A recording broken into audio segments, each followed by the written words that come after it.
Fexus.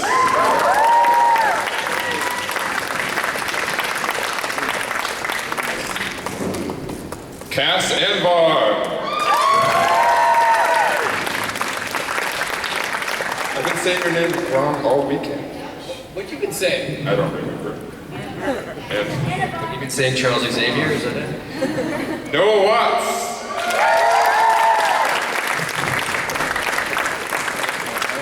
Dio Horn.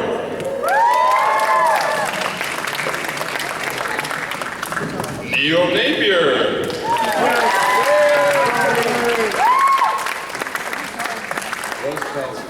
And Roger Craig Smith.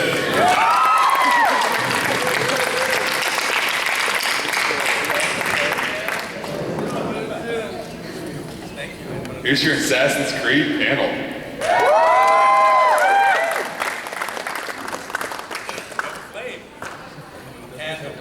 Nice. We've been holding a candle for you. Yes, thank you. Is everybody's mic working? Check. Am I only working? I think we're good. Can you hear me? Okay. Is this thing on? Is this thing on? Is this thing on? I am Batman. Well, Batman's right over there. Roger is back. He's Batman. This has been an absolutely amazing weekend. These guys have been here all 3 days. I mean, how are you guys holding up? This has been so much energy from this crowd. It's just been amazing. I just got here last night, so I'm jonesing for some of this energy. It's great to Fresh meat. Today's all about Charles Lee. Who is Charles Lee? Where is Charles Lee? Where is Finally made it. You guys having a good con? Sacramento's pretty awesome, man. It's my first time here. This is fun times. How's the floor? I haven't been on the floor yet. It's good? I think there's also Solid. amazing. Sounds awesome. How many of you have played Outlast? And how many of you want to play it again because of how much it scared the hell out of you? Okay, see, a lot less hands. Neil, you played the taller twin, one of the creepier characters of the entire game. What was going through your head when doing that voice? Oh, it was 9 a.m. and I had just woken up, and we were not only played the taller twin, who's kind of creepy. I think it's Dupont, I can't remember. And then I played a few of the ghouls, of just like some of the background things that are going on. So being directed of like, okay, now you're fucking a corpse.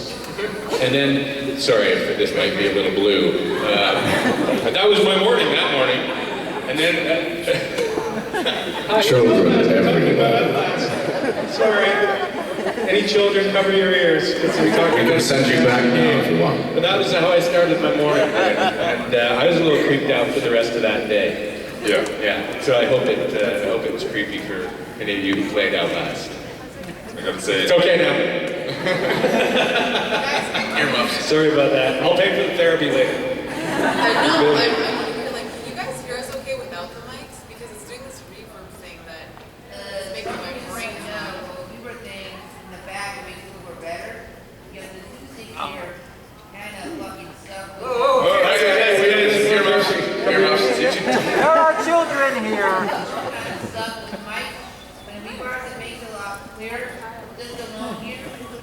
because it sounded like monsters, but no, it sounded like. We'll take your word for it. We'll take your word for it. Yeah. We got it. Today, I feel like the luckiest man alive. He's going out batting Chili Davis. 20. we got one. I'm sure they all got that reference. Chili Davis reference from the 80s? Nothing? No, you're You know any anime characters? You can get this crowd going. What's that? You know any anime characters? Now batting Data. So, And that fell flat too. it's early in the morning, it's the first panel. Pikachu. There you go. Wonderful. So, but most of you have been here all 3 days. What, is there anybody that's had something stand out and be super amazing other than these amazing fans? Like, something that, have you guys been able to see the floor, see something that caught your interest? The food at the hotel is amazing. That's true. I love cons, man. I love, there's always somebody who surprises me. Like the other day I saw like a 7-foot tall predator walking around in an alien. Yeah, I saw those guys. There's always something that surprises me at a con. Somebody who's probably spent, 2-3 months designing something incredible.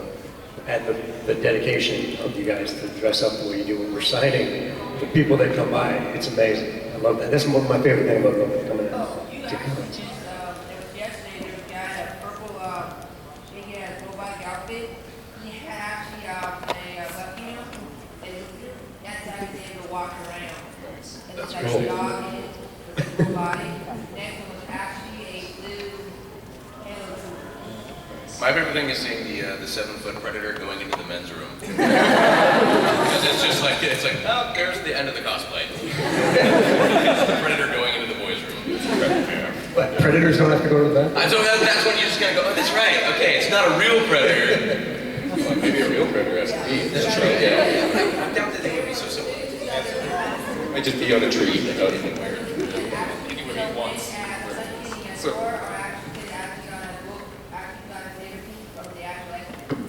Nice. Go. so let's just go straight to the audience.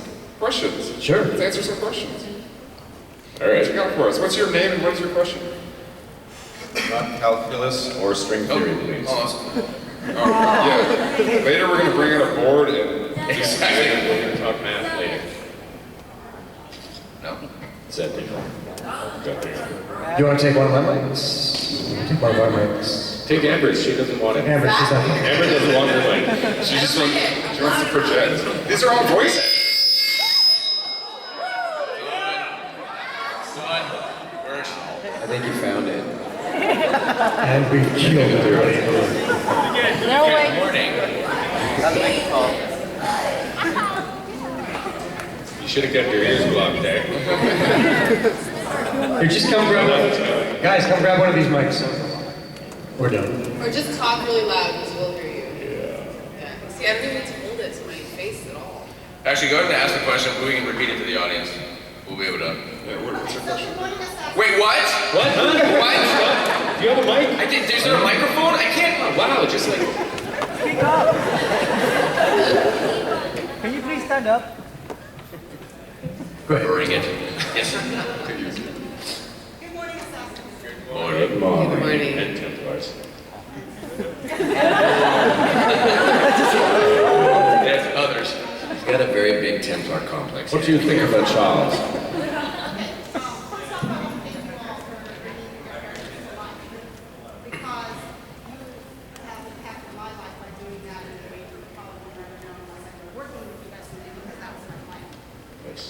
Having said that, a couple of voices, I would like requesting that you each group and say either your favorite line or a popular line from your game that you're in from your She's requesting, did they already hear that? That we do our favorite line in character What if my voices? favorite line is the entire script?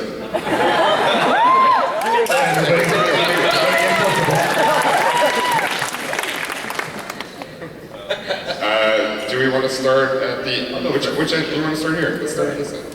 Go ahead. So the day I come to this side of the table, you're starting over there. Yes. It's always my fault. Just make it clear. We'll think about what that means. Okay, go. Templar hate. I can't remember. No. I think it's got to be the only difference, Connor, between those you aid and myself is that I do not feign affection.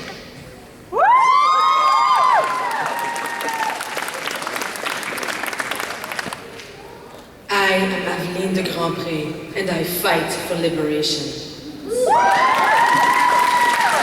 My favorite Puerto Rico line is, it is a good life we live, brother. May it never change.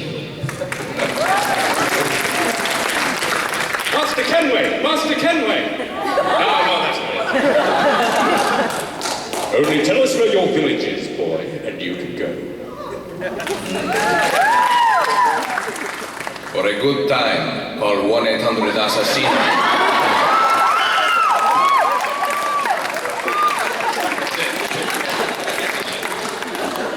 Why are you speaking so slow? On this land, I am torn. Part of me wants to fight and kill all outsiders. The other part of me is the outsider.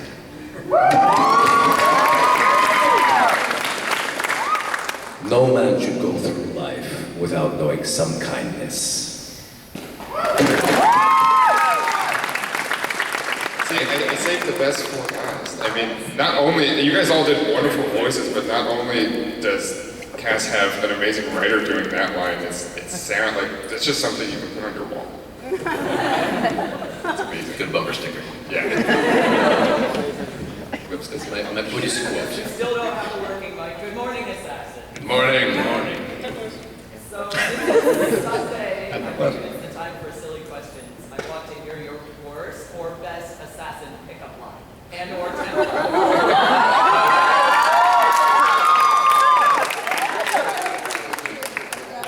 Yes, yes. Let's start with that.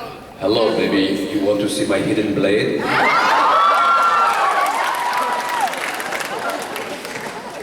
What do girls like for gifts?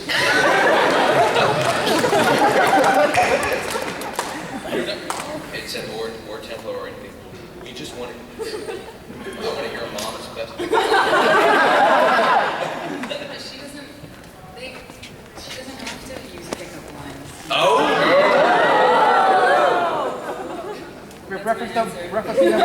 This is when you know, like, this is literally when you know who like, legitimately has game and who doesn't. Because this is, like, my meter is, hello, you are pretty. That might work. It might work for me. Tonight we ride.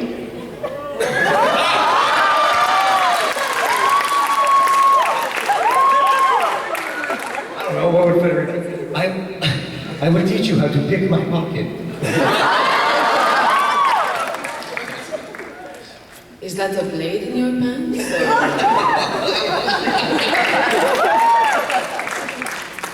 Would you stop running away?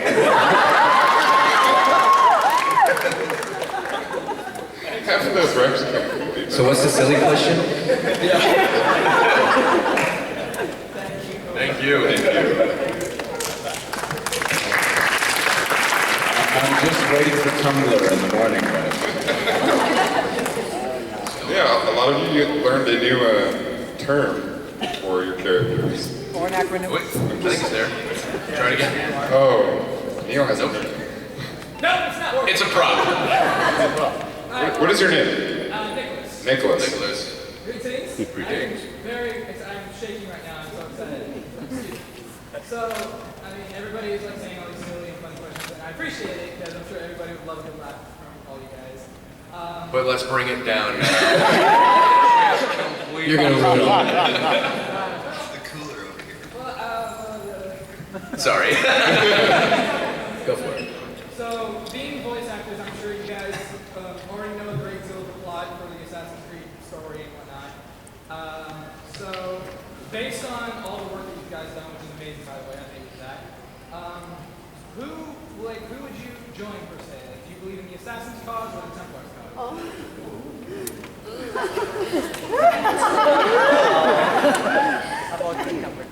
You want to start, Cass? I believe in love. Started here.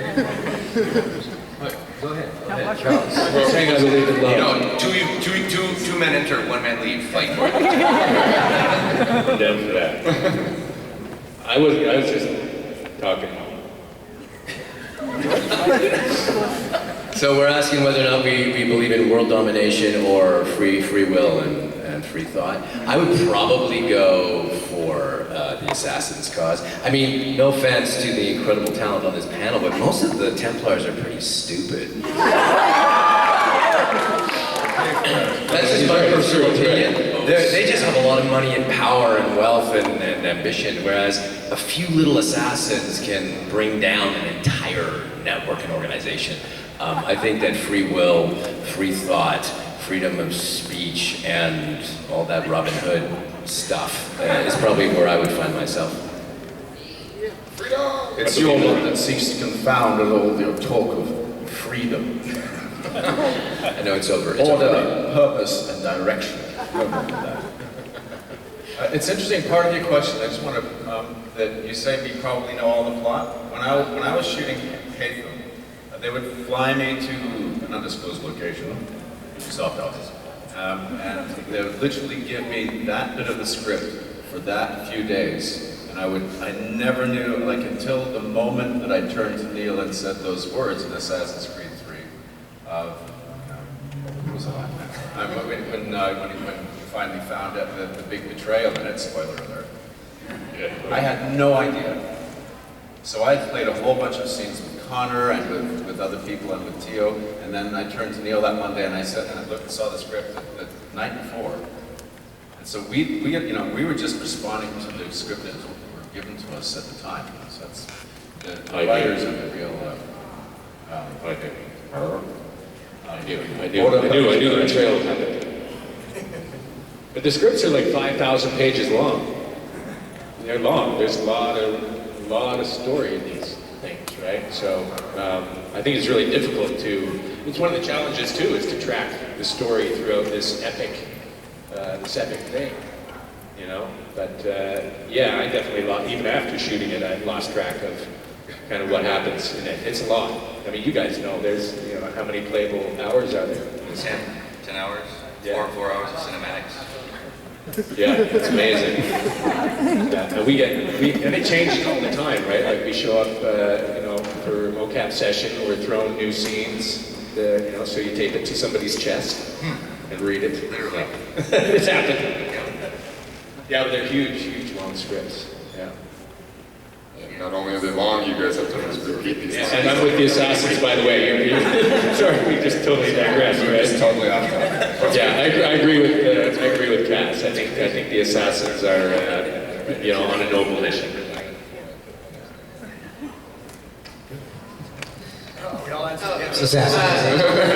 Assassins. Shall I speak for you all then? We work in darkness to serve the light.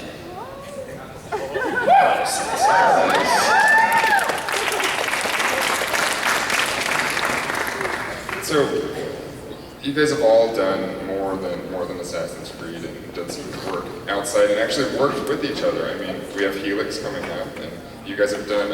Amber and Neil have been on that project. And what's it like to take this family that you guys have? I've had the opportunity to see you guys just off stage, and you guys act like a family. You act like friends. I don't like any of these. We act like friends. Yeah, it's awful. We're just actors, so we act like we like each other. Elias, Amber, and I all went to the same theater school. Yeah, we all went to the same theater school. And Neil, I've known for like almost 10 years. He used to date my roommate. And Elias's sister was in my class. Yeah. Yeah, we're all kind of four of us. Yeah, We're new it's a friends. small family. I don't know any of them. I've known Roger for Wait. I'd just like to say that Hey, Roger... Cass also. Did you say that? Did you say that, Cass? You didn't? What? Are you not a Domi, or did I make that up? No, I'm National Theater School. Oh, National Theater School. Sorry about that. But still, from the same town. I love it. I'd just like to say from the that same Roger... town. I'm from Montreal as well. I'd just like to say that Roger is my only friend. That's not what he told me last night. BFFs. Wait, what did I miss?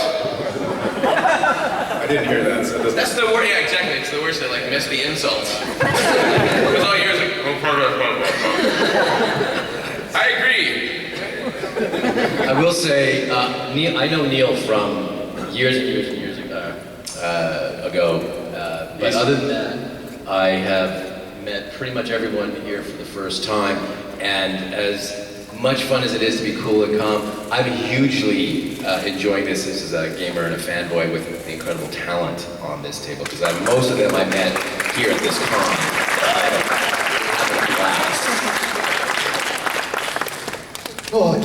There you go, buddy.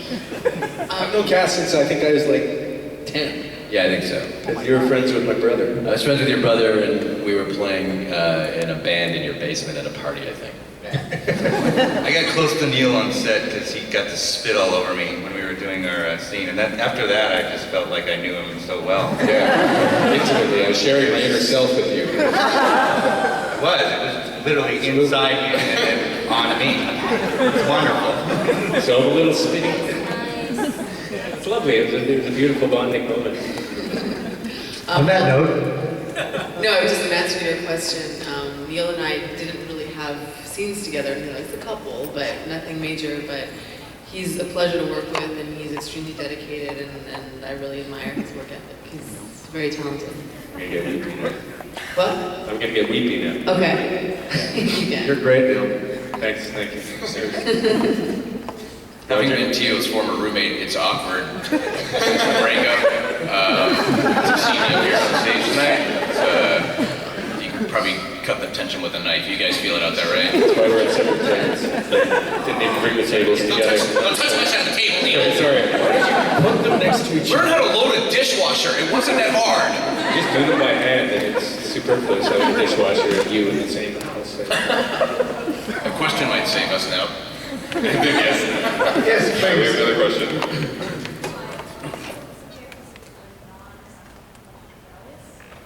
A non-Assassin's Creed question for Elias.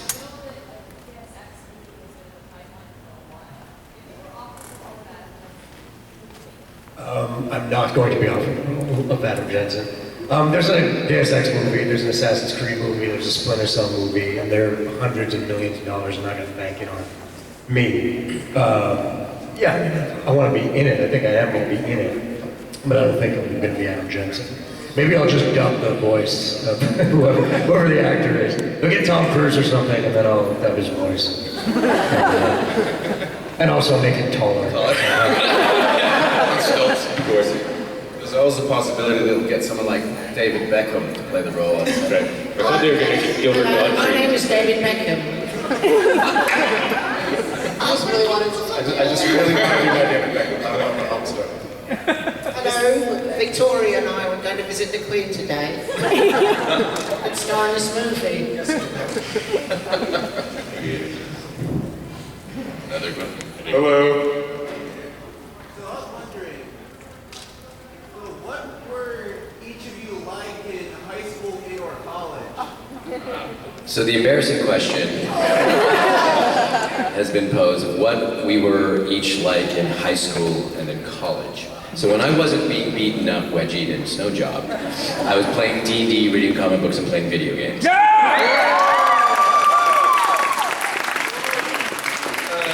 played a lot of sports. Oh, sorry. I was just going to talk about all the amazing girlfriends I had, but I didn't, so. I played a lot of sports, and then I got involved in the drama department around 16, and I kind of just dropped all the sports and fell in love with acting. So I was just pretty much into that and music, and yeah. I was into sports when I was in high school. A little bit of a jock, but kind of like the funny kid in the class who was friends with everybody, but a little bit of a misfit. And then went to college when I was 16, and I was, I guess, a misfit there as well. What's changed? Bringing us to today. Shorter, less gray hair, and a lot more of this going on. Really a lot more? That would have to be a really a lot more. I have not progressed much beyond the mentality of a 9-year-old, so yeah, farts are funny. I'm with Roger on that. No, I played sports all through high school and college. I played football and rugby and hockey. This is Tell them about the violence. The violence is the violence of the sports, or the violence. No, and I was a goof. I was always a practical joker and a bit of an outlier as well. And this is something I came to a little later in my life, acting and all this good stuff. But yeah, a lot of sports for me. I was I was beat up a lot when I was in high school. I apologize. Yeah, sorry, let me reframe. Neil beat me up a lot when I was in high school. Did you always have the gravelly voice? Also gravelly voice. No, I didn't get this. I didn't do like I didn't mature until like grade 10. I was like 5'2" until grade 10. And I sounded like this, and then suddenly, like one day, and I sounded like this. Yeah, but you know what I did? I was a big geek. I didn't dress up like you guys. Wish I had the talent to do it. But I played BattleTech. Did you guys ever play BattleTech? Yeah. I was a big BattleTech player back in the day. I used to love that game. Yeah, that's it. And now I'm here. I was a troubled kid. I grew up in the countryside, and when I started high school at 13, I got suspended a couple times, got into a bunch of fights, and my principal called my mom and told her that he thought I was a cokehead. Specifically coke? Yeah. He thought I was taking coke. I was not. I was doing other stuff, but not as bad. And then my mom decided that it was time to move to the city and to do something a little bit more, find an outlet for me, a creative outlet for me. So I went to an art school, and I turned my life around, and I had the opportunity to explore acting and singing and playing music and fine arts, and having an outlet for my creative energy was all the difference for me. I was a teenage mime. But he was. I was. I spent my summers doing mime. Your summer's trapped in a box, right? Your summer's trapped in a box. I did that in the summers, and during the winter, I had the other part of my personality was I was one of the basketball players. I could slam dunk a basketball and had a 38-inch vertical, which back in the day was, and then in the summers I was this kind of weird mimey kid. Mime basketball? Because I can dunk mime basketball. I can mime basketball too. You're tall, I can see that. Very nice. Well, I was the shortest center in the league. Really? 6'2". Yeah, I was gonna say, it's still not very short. Poor you. It was terrible, Roger. I had a negative 3-inch vertical that was just lay on the floor. That is impressive. I can get up about 4 inches off the ground now. That's nuts. 2 knee surgeries. 3 inches more than. Let's stop. This is gonna get awkward soon. That's enough. Morning. Good morning. What's your name? Rachel. So the Assassin's Creed games take place over a lot of interesting locations and dynamic time periods. I was wondering, while you learned about these different games, what was your favorite fact about history or culture that you learned while working on these games? What is your favorite fact or history while making these games? I didn't know there was a whole Assassin's Creed Templar thing going on in real life. That's the fact I learned. It's pretty cool. I didn't know that. I have a better appreciation for Pomeranians now. There's a lot of great artifacts and monuments where you can find like a private location with a girl. I didn't know that. I didn't know Connor and Kenway started the American Revolution. Troublemaker. Yeah, I didn't know popes weren't very good with the right cross. Embarrassingly for me, I'm like a big ignoramus when it comes to this stuff, and Corey May was in one of the sessions, and there was a particular scene where Katerina Sforza is defiant and does something where she basically says, "If you want my children, come and take them," and she lifts her skirt up. And I was like, "Jeez Louise, guys, you know, it's kind of some sick stuff you guys are writing there." And he's like, "No, that actually happened. That was like historically, that's a story that comes from history." And I was like, "Yeah, I knew that." There's so many moments that I was like, "Wow, this is like really well written." They're like, "Yeah, it's historically based in truth, and we're kind of taking some liberty with it." And I was like, "Yeah, I paid attention." One of the most interesting things I discovered is actually in AC3. I really enjoyed the kind of gritty, dark portrayal, which I'm pretty sure was kind of realistic with all of the historical American figures, the Benjamin Franklins and the Charles Lees and all of that. Because history tends to paint our founders and our historical figures in a very glossed over light. And you have to do a lot of research and a lot of digging, which Ubisoft usually did. Obviously, they took a lot of liberties to make things entertaining, because I don't think Connor really started the revolution. No, but yeah. he did? No, he didn't. But I did appreciate how it really represented these people as real people, flawed, and sometimes a little disturbing. The people you see them on your money, and like, oh geez, he really said that? You really did that? Wow. I thought that was really cool. I was interested actually to find out about kind of the relationship between George Washington and Charles Lee, and that Charles Lee was actually to be president. But essentially he wouldn't give up his property in England, and Washington actually had more money. So that's pretty much why Washington became president, because he wasn't the general that Charles Lee was. He didn't win many battles at all. Charles Lee was a really pretty amazing strategist. But yeah, the politics of the time then was still about money, wasn't it? That was yeah. So there are a lot of really cool little things that we learned going through this that I had in my life. Other than that, I have no real reason to know. And it was fascinating. And the kind of violence of the time and the crudeness of it, and really flamboyant characters. Like just amazing characters, the things these men and women did, and the things they said, the things they did. It was actually quite a revelation. He doesn't have a mic, but this guy's name is Jay Wheeler. He designed this costume himself. It's a noir assassin. Very cool. Oh, wait. He's got it. Blades. Nice. Wow. Film noir assassin. Yeah, that's right. I can tell the moment you walked in my office. Yeah, exactly. Hi Jay, what's your question? It's like Al Capone Auditory. Yeah. Dick Tracy. Really? That's right. Yeah. What do they know? So what do they know?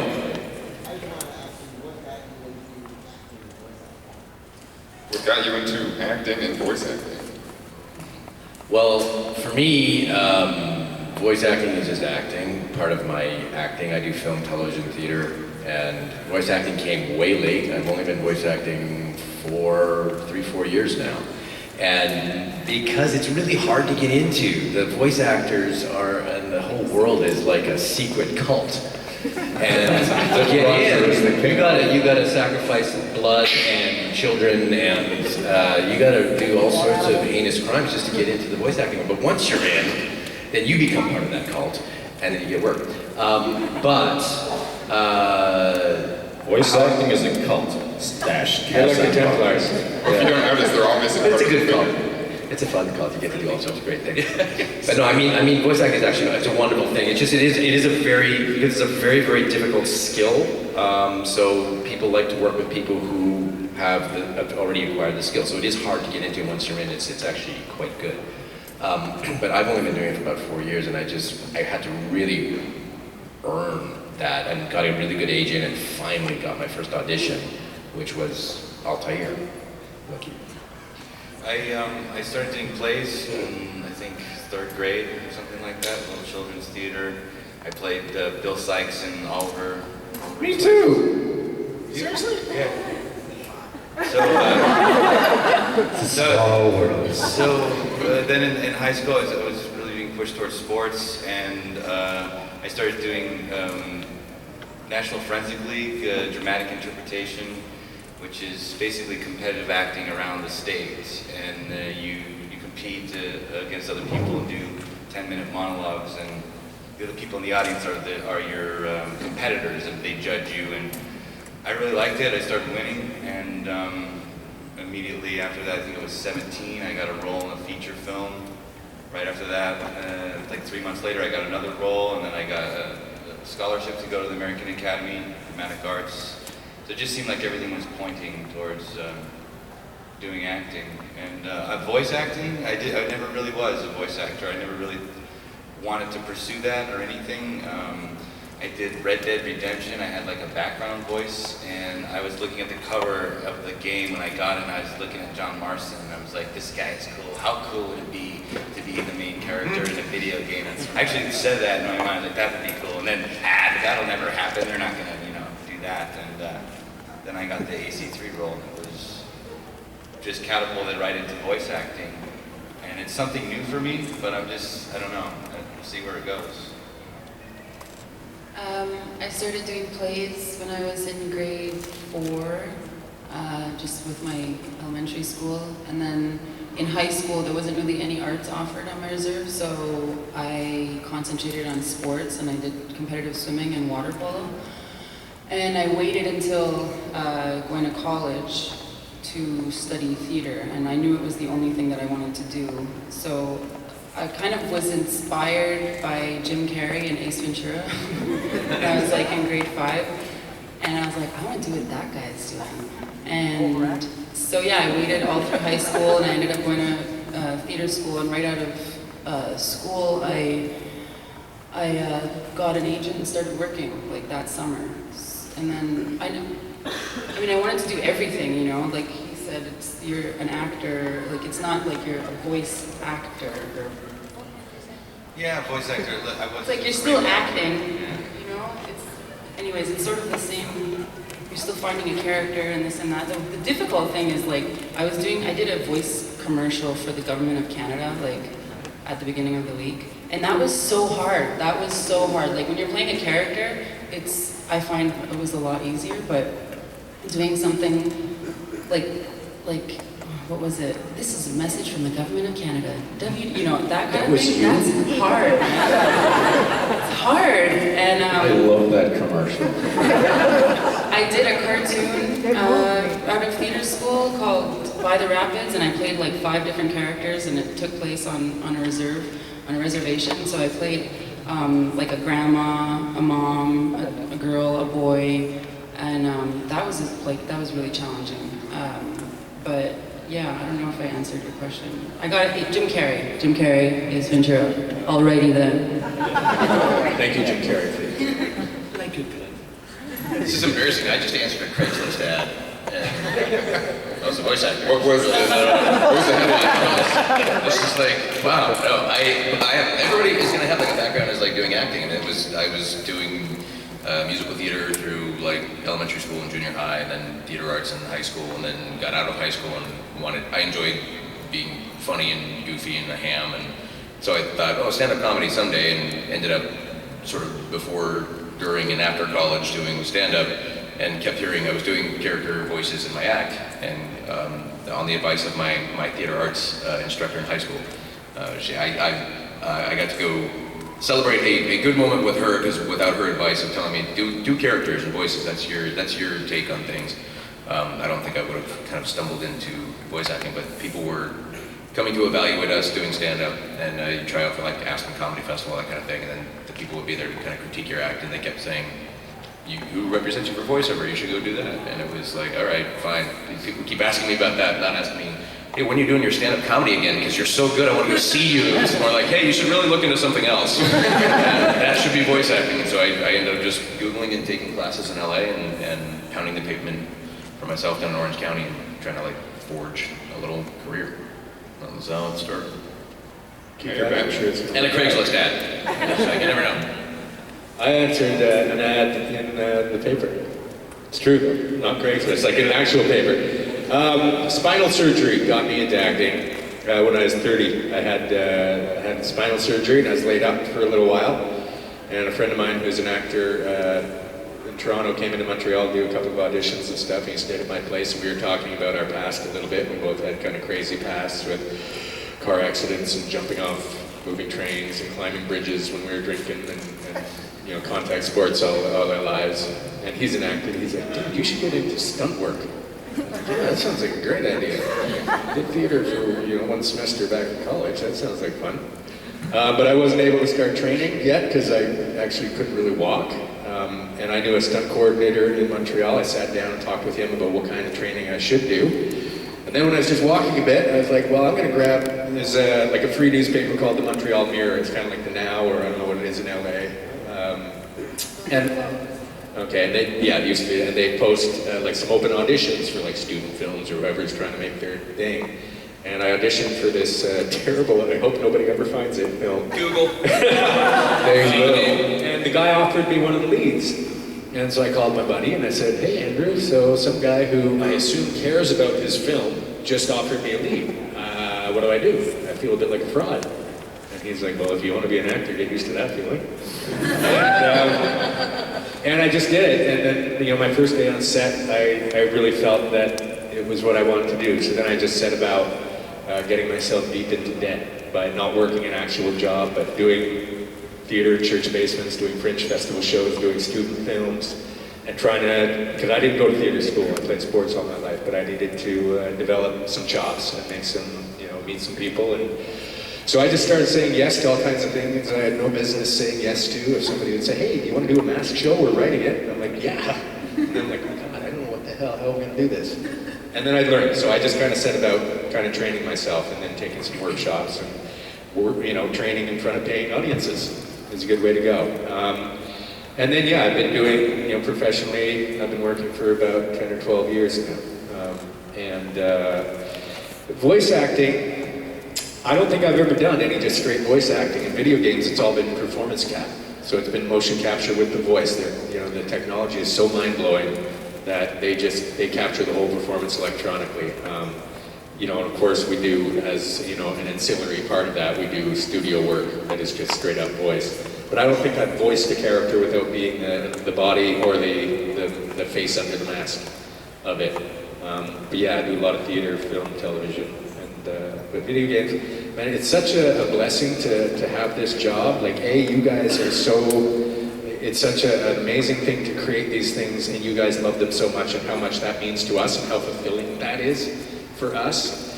And, a lot of our work, we wear Velcro tights, So we're in a volume doing mocap, and every time I look down at myself in these black Velcro tights, and I go, I'm an adult.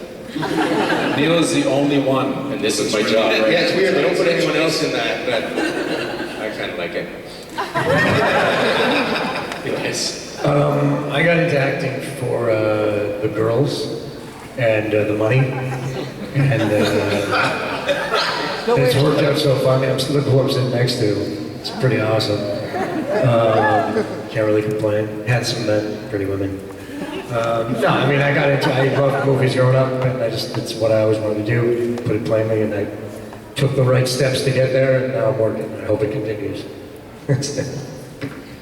I just wanted to take a second to answer your question, Rachel, because I didn't answer you before about my favorite fact when I was working on the AC games, and it was about learning about Mary Read and Anne Bonny.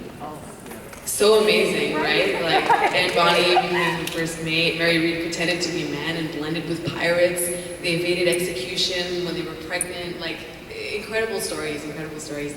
I actually started acting when I was 6 years old in elementary school, and I was like the loudest kid. Everyone could hear me at the back of the gym when we did our little plays, and the parents would go up to my mom and be like, your daughter should be an actress. And I was always loud, and I was always very sensitive, and I was always very dramatic, so it just made a lot of sense. Awesome. Yeah, seriously. And but I mean, when I was younger, my mom didn't want me to like get an agent or anything, and so I waited until, she waited until I was ready, and then I found one when I was 16, and I went to theater school, and I started working like professionally coming out of theater school, so I've been doing it for about 7 years. And with voice acting, I actually auditioned for Lineage. I don't know if you guys have seen that. Yeah, for this sort of short films that are prequels to AC2. I did a little audition and it went well, and I didn't hear anything for like months.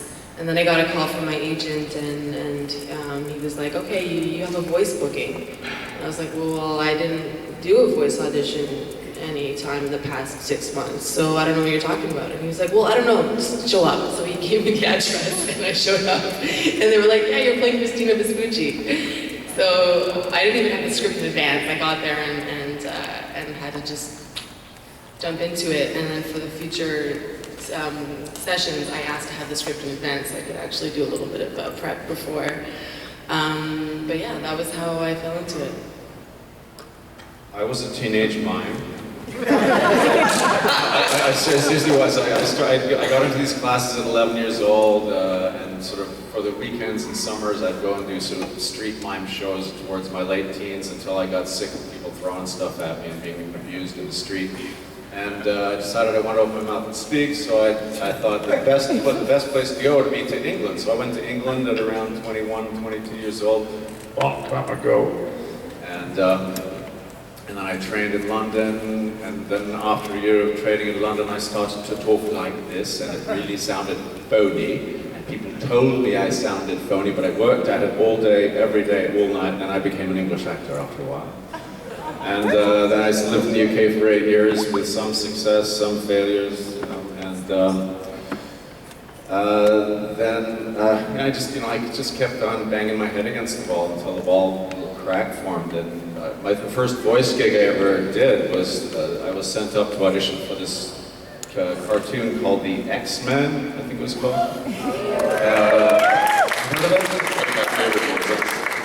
And it was this German character, and because I trained in England, I mean, every single British actor can do like a dozen accents, and so that's just, so I brought in this German accent because they wanted him to be German. Look in your heart, Herr Logan. So then that was my first voice gig. But I agree with Cass, it's all about, you know, it's all acting, right? And how each one of these actors here, including myself, gets to the part is different and is based on their experience and training. And it's just, I think it's mostly you just keep at it, and then you find your niche, and sometimes you find your niche and then another niche finds you. Like video games was like a whole new world for me. I've only really known about it for like a couple of years that we've been doing this. But that's briefly my story, and I hope it's not over yet. Thank you. There's time for a couple more questions. So this is mainly for Elias, but for every actor or actress that does this, I will donate $20 to St. Jude's Hospital in your name and memory of Robin Williams. But would you guys sing the refrain from Let It Go? You're gonna donate $20? For Let It Go? Can Elsa get up? For inspiration, please. To Children's Hospital. Oh God, I have a 4-year-old daughter. You don't think I know how it goes? All right. How am I gonna get to? Give me a line to start. Give me a scene. A line to start. Bitch. There you go. Okay, it goes like this. It goes. I'll sing the. I know the beginning, so it goes like this. The snow glows right in the mountain tonight, not a footprint to be seen. I'm singing like my daughter who sings it like this. A kingdom of isolation, and it looks like I'm the queen. Apparently my daughter's all her fun. No, that's awesome that you do that. Do I still have to keep going? Let it go, let it go. Can't hold it back anymore. Let it go, let it go. Oh no. Turn away. I can't go any higher than this.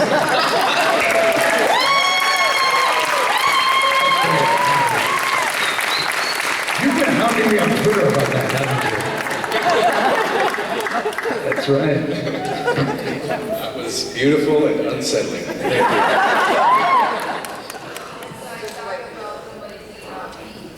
All right, what's your name?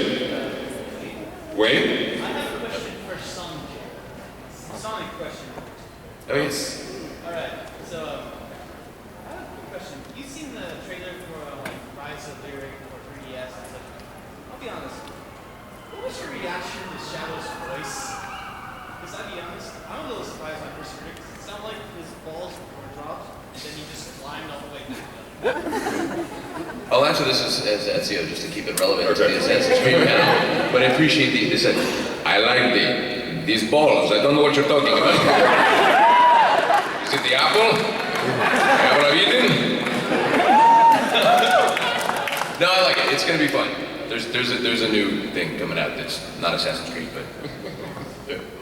Thank you. It's almost as good as Assassin's Creed. Almost as good. Yeah, that's great. Until I go to Sonic the Hedgehog panel, and then Assassin's Creed is almost as good as Sonic the Hedgehog. Hello. Bill Assassins, Templars. Good day. I have nothing to respect for you. I know about history.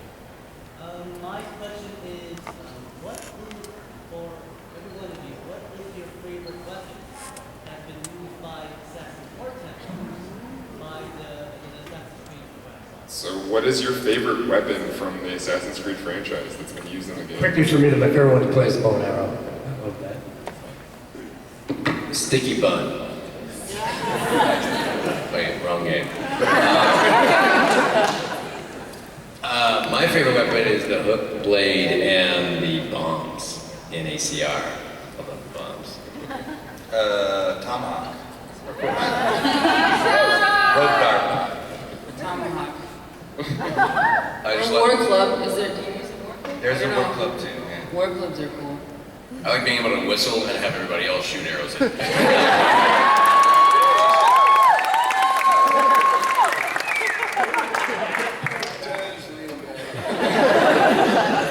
A sharp tongue and a piercing wit. Oh, yeah, you're not. I'm sorry. Aveline's glow pipe. Nice. Well, it has to be the sword, really. Yes. The gentleman's weapon. Gentleman's weapon. Speaking of weapons, I have a question. When the AC3 trailer came out the first time, did anyone else think that the Tomahawk had a gun in it? Remember that? Did it look like they did that? It looked like he was shooting the guy with his tomahawk, and it looked really cool. And I was like, wow, that's a hell of a tomahawk. How did he put That's a historically gun? accurate, actually. It was, it's like, animate the Okay, tomahawk. I just want to know if anyone else is as dumb as I am, that's all. One of the AC3 trailers that it shows Connor throwing the tomahawk at another guard. And I was kind of disappointed that you never got that in the game.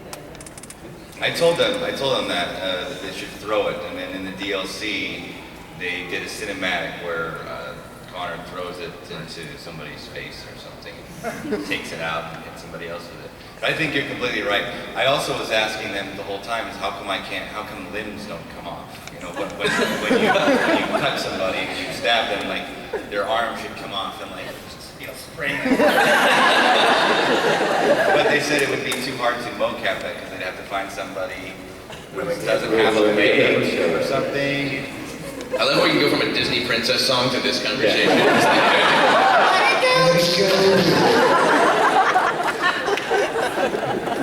Thank you. Thank you. I have a really quick question for all of you who know the floor, and then I think a second part question for that. I want to know if you guys think that Edward Kenway would be disappointed with his son or absolutely livid.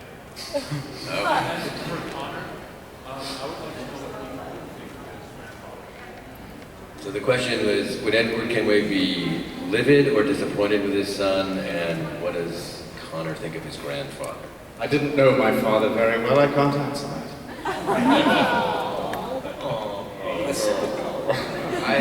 I mean, I never played Black Flag. I haven't played it yet, so I don't really know his character at all. I think that from what I've seen, he's kind of a womanizer. Like the trailer showed him walking arm in arm with two women, and like he's going up and stabbing somebody, and then he like gets these two girls and goes in. So it seems like he's quite a womanizer, and I don't know if Connor could relate to that because he's like a virgin. He just doesn't get it. I think maybe he'd be in awe of his grandpa, but at the same time, he grew up as a Mohawk, so he probably wouldn't really have a connection to him in a way. I think. Does that answer it? What was the second part? The first part is, how do each of you know the lore think? Do you think that Edward would be disappointed or livid with his son? If you know he was absolutely about freedom, not about Templars. They'd be doing some family therapy, probably. Yeah. A little counseling. Probably not going to be good. Yeah, it would have. Yeah. I think he'd be livid, from what I know of Edward.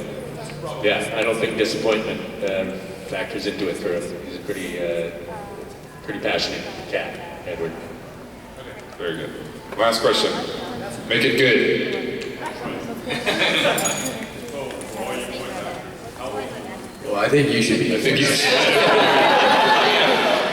Yeah, I was gonna say. You were going to say, I'm coming. The question was, roll your voice. I think we all just lost our job. You like the trailer? Enjoy it while you can. Gee, what craft are you hoping to pursue, sir? All right, James Earl Jones, let's go. But my question was, how hard was it for you all to relate to your character? I think we should answer this in the highest pitched voice that we can. I actually, as has been said many times before, you don't really know a lot about the game that you're getting into until really quickly before. I had not been a huge Assassin's Creed follower. I knew a little bit about Prince of Persia, which obviously had similar flavors, but nothing at all like the Assassin's Creed history and mythology. So my learning about Altair was really on the run. What I have found is that I really do, I admire his vision, his passion. He's focused. He kind of sacrificed everything to get a job done. He's not a typical hero, because he's a little bit, I mean, in nowadays he'd be kind of like a workaholic. He sat in the library till he died to protect the Apple of Eden, basically, and you know, lost family members and like that. So I can say that I admire and respect everything that he did. How much I relate to him, I don't know. He had a big, huge weight on his shoulders a lot. I don't know if I've been burdened like that, but I would like to think that that would be something I could aspire to. I relate to Connor kind of quite a bit, because of his background is very similar to mine. His father's white and of English and Scottish or European descent, and his mother's a native. So right away I connected with him in that being two different, being not accepted really in either native world or white world, kind of going back and forth between both sides, and that struck a chord with me. What I couldn't relate to him was that he was just so much of a better man than I could ever be. Like, he just has so much more integrity, and just, I mean, I look up to him and try to aspire to have some of the noble qualities that he has. So that was pretty much the hardest thing for me.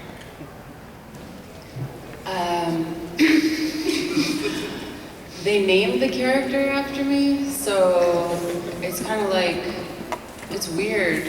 It's kind of weird. It's weird, you know? It's not like my name is like Sarah or something like that, you know? And I know nothing about video games. Like, I play Super Mario Kart and like SSX back in the day, and that's pretty much it. I know nothing. And so when the game came out, my nephew got it, and I don't even think he knew that I was in it. And I was like, oh my God, you got the game. When are you gonna play? And he's like, what, you're in it? Anyway, so I watched him play it, and it was just weird because, like, my sister, we were all watching him, and she's like, listen to your auntie, listen to her, do what she says. So there's like a weird, like, I don't know, I connect with her because I created her, and I don't, like, I don't know, I'm not one of the Templars or like any of these shenanigans. I'm just like, I'm a mom, you know? I'm a mom. I guess I'm pretty like maternal, so I can relate to her in that way, but I don't have any kids yet. Considering Italian was my first language and English is my second language, having been born and raised in Italy, Firenze, actually. No, there was not. I mean, if anything, there was nothing like my name is Roger Craig Smith. I'm not Ezio Auditore. There was nothing for me to be like, yeah, I totally get this guy. But I think there were thematic elements to the writing because it's always been so solid that right from the get-go, just this profound loss that Ezio suffered, and essentially he's sitting there on a rooftop with his brother going, this is going to be an awesome life, and then pretty soon it's like, get ready to grow up and learn about, the sort of unfun portions of the world. And that was, I think everybody kind of goes through a journey where all of a sudden it's like, it goes from, let it go, to, you're like, oh, the world's kind of a cool place sometimes. So, but no, for me there was, the process of recording was such a challenge just because I was having to learn how to speak Italian, and we had a dialect coach and all that kind of stuff, so it was more just about, there were little bits and moments where I got to kind of really explore the character and have fun trying to connect, but it was more an exercise in, God, I hope I can pull this off. I don't have much personally in common with Charles Lee's specific history, but in terms of wanting something passionately and believing in something, I think any good villain believes in what he's doing and believes he's doing the right thing. And I really feel situations like that, if the story is told from a different perspective, Charles Lee's the hero. And so I was playing the hero of his. What? Yeah, that's right, pal. And that's just for me what makes an interesting villain. If he's the hero of his own story, he's trying to do the next right thing all the time. And seriously, I think if it's told from a different vantage point, he's the hero. Yeah. A hero that likes to strangle children. It's quite a hero. No, I had it coming. It's persuasion. Yeah, but what did the children do to him? Very quickly, I know we gotta go.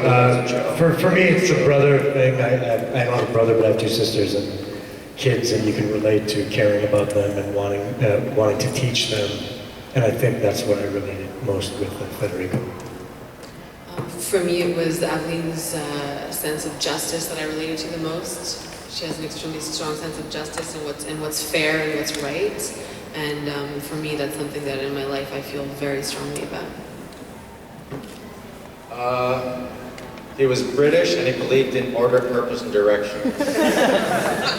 No, I think I'm going to speak for all of us. I think that the casting in this game, in the series of games, is amazing. So I think every actor here had a particular skill or attitude or emotional makeup which allowed them to connect to the characters.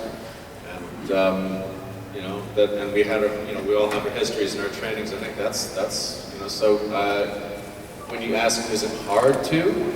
It's always hard to throw yourself into something as an actor. Sometimes certain qualities of the character you get into more easily. Sometimes they don't. Sometimes you have to work with things. But every single person here is a super hardworking actor as well as very, very talented. All right, everybody, let it go, let it go. Can't hold it. All right, bye guys. So one more. Let it go, let it go. And what's the photo op thing that we're doing? We're doing a photo op right over here. But it's a group photo op. But also at 2 o'clock. Oh, 2 o'clock, you guys. You guys can come between 2 and 4. We're doing photos, and you can pay to have a photo with one of us or with a couple of us by a professional photographer. Yeah. Yeah. Can I pay to have a picture with you? Can I pay? Yeah. It's gonna look all snazzy and well lit and beautiful. Do you know where we're doing that? I do not know where they're doing that now. I'm sure someone in a yellow shirt. That'll probably be in the... Neil will brush his hair. Real quick before we go, there's a volunteer who's been working all weekend. Her name is Jess. She's in the green and tan costume right at the door. I don't know if she can hear me. She's a huge fan of Roger. She loves your voice, and I was wondering if you could say hi to her. She's at the doorway. Do we know her name? Her name's Jess. Jess? Jess. I want to say hi to Jess in this gentleman's voice. Hi, Jess! Thank you guys. Thanks for coming out.